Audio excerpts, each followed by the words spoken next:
اصحاب فیل کا واقعہ یا عام الفیل کا واقعہ نبی کریم صلی اللہ علیہ وسلم کی ولادت سے 50 یا 55 دن پہلے پیش آیا۔ قرآن کریم میں اس بارے میں ایک خاص صورت بھی موجود ہے۔ مختصر یہ کہ نجاشی شاہ ابشا کی جانب سے یمن کا گورنر ابرہا تھا۔ ابرہا نے جب یہ دیکھا کہ عرب کے لوگ حج بیت اللہ کے لیے مکہ مکرمہ جاتے ہیں اور خانہ کعبہ کا طواف کرتے ہیں، اس نے یہ چاہا کہ عیسائی مذہب کے نام پر ایک عالیشان گرجا بنائی جائے تاکہ لوگ اس سادہ کعبہ کی عبادت چھوڑ کر اس عالیشان گرجا کی طواف کرنے لگے۔ اس کی دو اہم وجوہات تھیں، ایک مذہبی اور دوسرا معاشی۔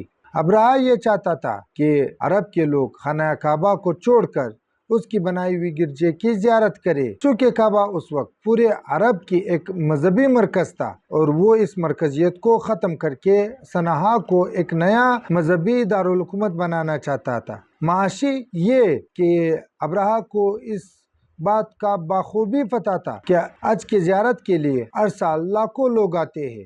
اس حج اور زیارت کے موقع پر بہت سی تجارتی سرگرمیاں ہوتی ہیں، جس میں خرید و فروخت، مال و اسباب اور ثقافتی میل جول وغیرہ۔ اگر وہ مکہ کی جگہ یمن کو مذہبی مرکز بنا دے تو یہ سارا تجارت کاروبار یمن منتقل ہو جائے گا اور یمن معاشی طور پر بھی مضبوط ہو جائے گا اور اس کی گرفت بھی عرب علاقوں پر مضبوط ہو جائے گی۔ چنانچہ اس نے یمن کے دارالسلطنت صنعاء میں ایک عالیشان گرجا بنایا جس کو اس نے نام دیا کلیس۔ عرب کے لوگوں کو جب یہ پتا چلا تو بنو کنانہ کے قبیلے کے کچھ لوگ وہاں جا کر غلاظت پھینک آئے اور ایک اور جگہ آتا ہے کہ گرجا کو آگ لگا دی جو جل کر راکھ ہو گیا۔ جب ابرہا کو یہ بات پتا چلی تو اس نے قسم کھائی کہ جب تک خانہ کعبہ کو منہدم اور مسمار نہ کر دوں سکون سے نہیں بیٹھوں گا۔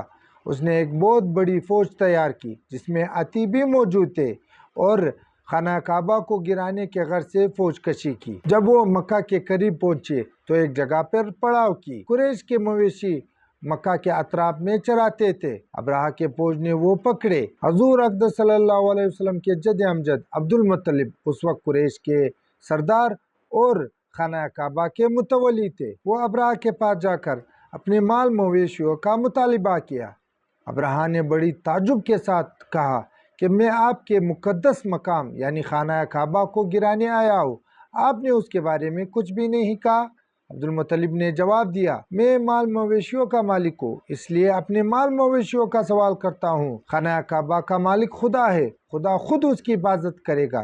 ابرہا نے کچھ سکوت کے بعد عبد المطلب کو مال مویشی واپس کر دیے۔ عبد المطلب مکہ پہنچ کر اہل مکہ کو حکم دیا کہ خانہ کعبہ کو خالی کر دے اور گھبرایا نہیں، خدا خود اس کی حفاظت کرے گا۔ وہاں پر ابرہا نے اپنے فوج کو روانہ کر دیا۔ عبد المطلب کعبہ کے دروازے پر بیٹھ کر خدا سے دعا مانگنے لگے اور دیکھتے ہیں کہ چھوٹے چھوٹے پرندے مکہ کے ایک طرف سے غول کے غول ابرہا کی لشکر کی طرف بڑھ رہے ہیں۔ ہر پرندے کے پاس 3 پتھر ہیں، ایک چونچ میں اور 2 پاؤں میں۔